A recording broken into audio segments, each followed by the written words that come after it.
après après ce très bref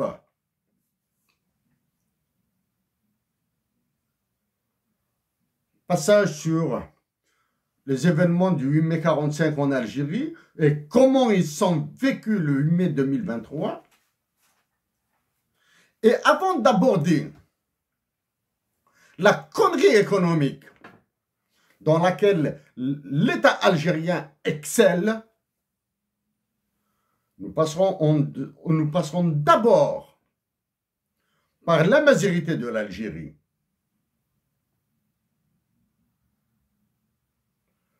Par ses relations internationales et diplomatie. Ensuite, en dernier, nous parlerons un petit peu de la connerie économique algérienne.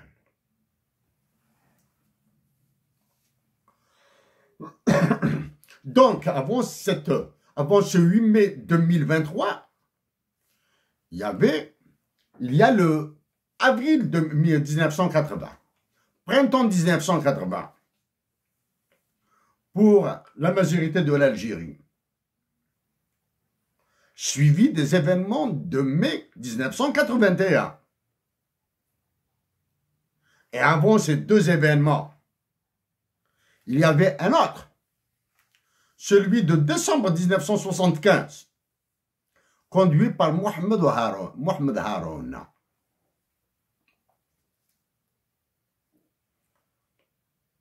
Un Algérien, kabyle, de Tifrit, dans la région d'Akbou.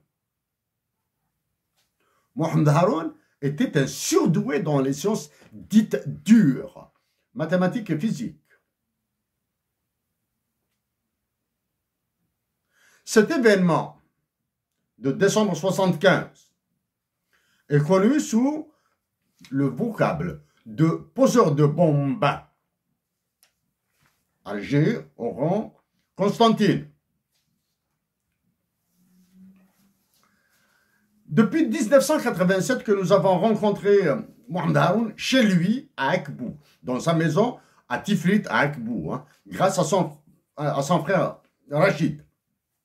Nous avons hésité à rendre public ce qu'il nous a dit. Oui. C'est en 1987, été 1987. Ou 1988. Été 1987 ou 1988. Mohamed Haroun nous a reçus chez lui. Sans le citer, nous allons donner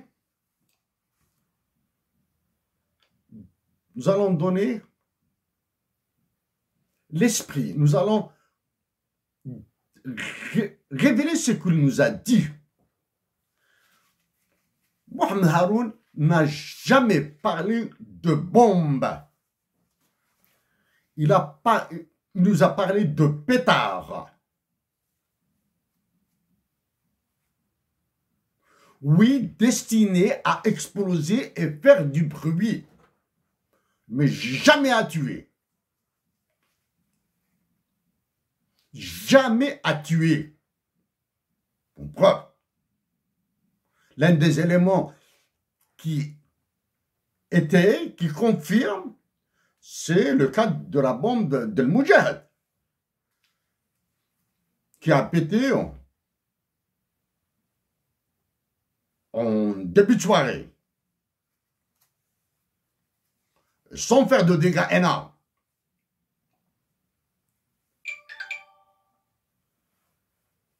Aujourd'hui, nous disons, Mohamed Haroun nous a dit que c'était plus des pétards que des bombes.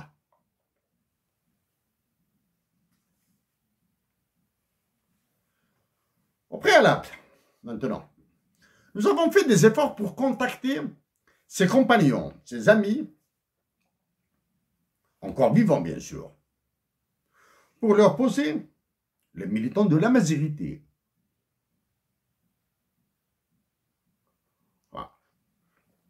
Personne ne pourra ne pourra plus faire ce que Mohamed Haroun et ses camarades ont fait pour la majorité de l'Algérie. Bien sûr, en évitant de remonter dans le passé, hein, de remonter à l'Aïmech Ali, à Bsaad Mohamed Arab et à d'autres.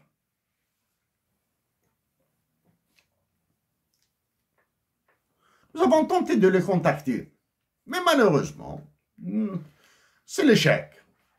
Aujourd'hui, voici l'objectif de notre tentative pour les contacter et de leur poser les trois questions. À vous, chers compatriotes algériens qui avez travaillé pour la majorité de l'Algérie, avez-vous vu ces bombes?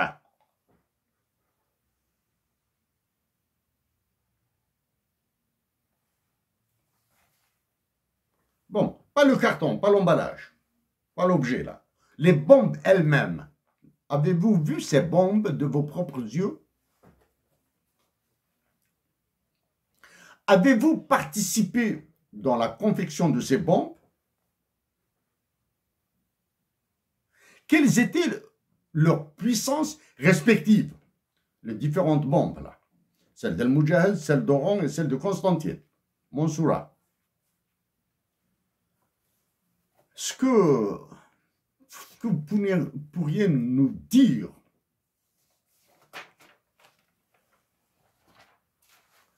lors de cette rencontre avec Mohamed Haroun? Il nous a montré les dégâts des rhumatismes sur ses pieds que nous avons vus. Ses pieds étaient complètement déformés par les rhumatismes. Il nous a parlé de la torture qu'il a subie à Lombès, Batna, et dans toutes les prisons par lesquelles il est passé. De lui à nous, toutes ces souffrances à la suite des tortures qu'il avait subies sont passées au second plan. Après la mort tragique de sa mère dans un accident de circulation en lui rendant visite. Le souvenir est flou.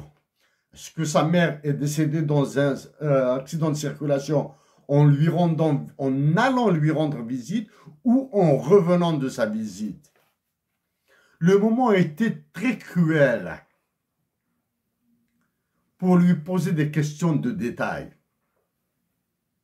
Mohamed Haroun nous a dit que sa privation de jeter un dernier regard sur sa mère et d'assister à son enterrement est la plus grande torture qu'il a subie.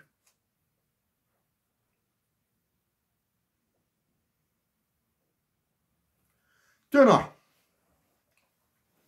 il est impératif que l'État algérien, d'abord, la nation algérienne, lui reconnaisse, à lui, Mohamed Haroun, à ses compagnons et aux autres, les sacrifices qu'ils ont faits pour la majorité de l'Algérie. Cette reconnaissance doit s'accompagner d'un dédommagement financier pour leurs familles.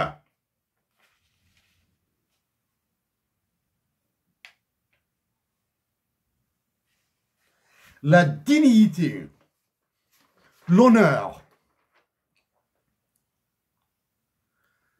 cet homme racé qu'était Mohamed Haroun nous empêche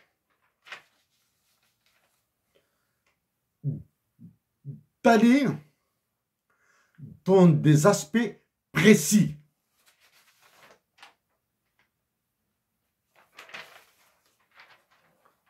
tenant, après avoir parlé de Mohamed Haroun sous cet aspect, il y a un autre aspect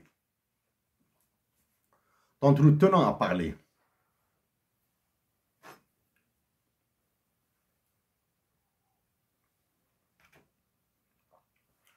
Physiquement, pour nous, physiquement, Mohamed Haroun était imposant. Très bonne corpulence, physiquement. Le visage de Mohamed Haroun inspirait le respect. Le visage de Mohamed Haroun, à travers ses yeux, à travers son calme, à travers certains gestes, inspirait le respect et la confiance.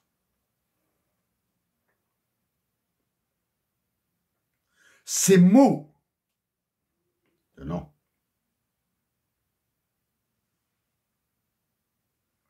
montraient la détermination de l'homme et sa capacité de leadership. Matoblounes dirait de révolutionnaire, de capacité de révolutionnaire. Mohamed Haroun nous a montré les démonstrations de mathématiques qu'il avait faites en Tamazight. Mohamed Haroun nous a montré les peintures qu'il avait faites et des dessins. Donc, quand nous faisons la somme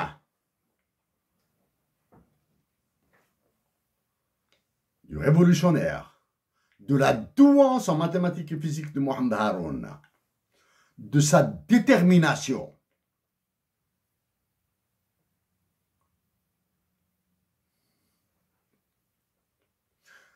nous dirons aisément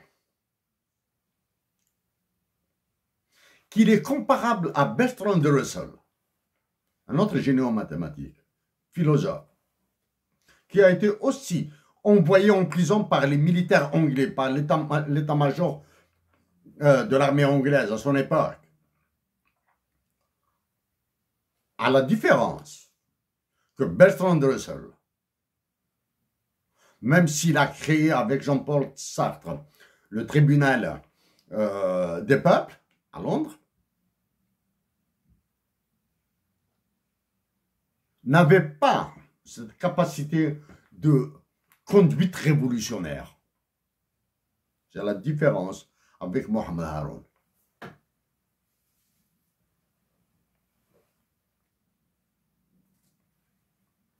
Alors, nous avons parlé des événements concernant la majorité, nous avons parlé des événements, nous avons cité les événements de printemps 80, mai 81, et nous avons fait exprès d'éviter avril 2001. Ce jour, l'histoire de l'Algérie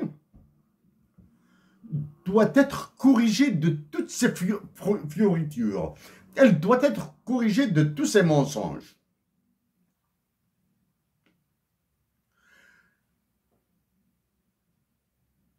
Printemps 2001, avril 2001, et qui a duré presque 4 ans, a été un mouvement social, économique, révolutionnaire. Aucun doute là-dessus. Aucun doute là-dessus.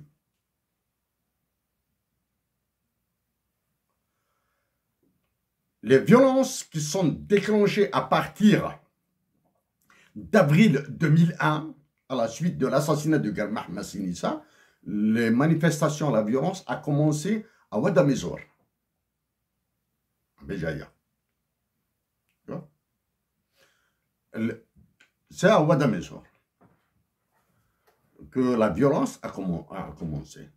Les violences les plus, même s'il est probablement indécent de classer le degré de violence, la région de Béjaïa, on a connu des moments extrêmement violents,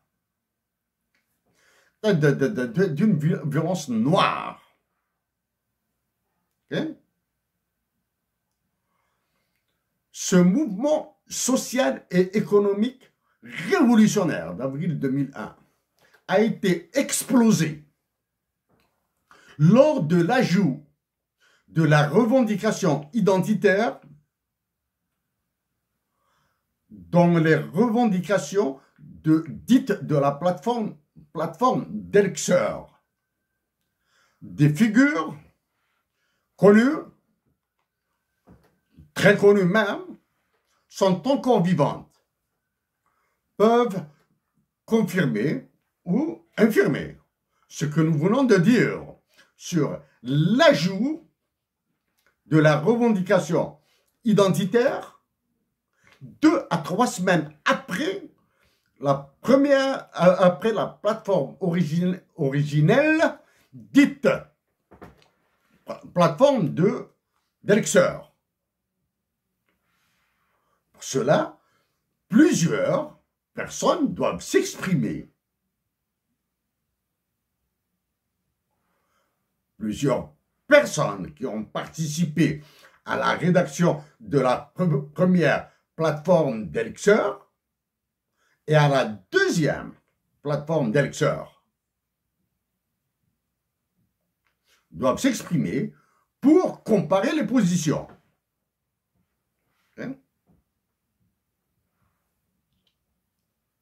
Nous avons été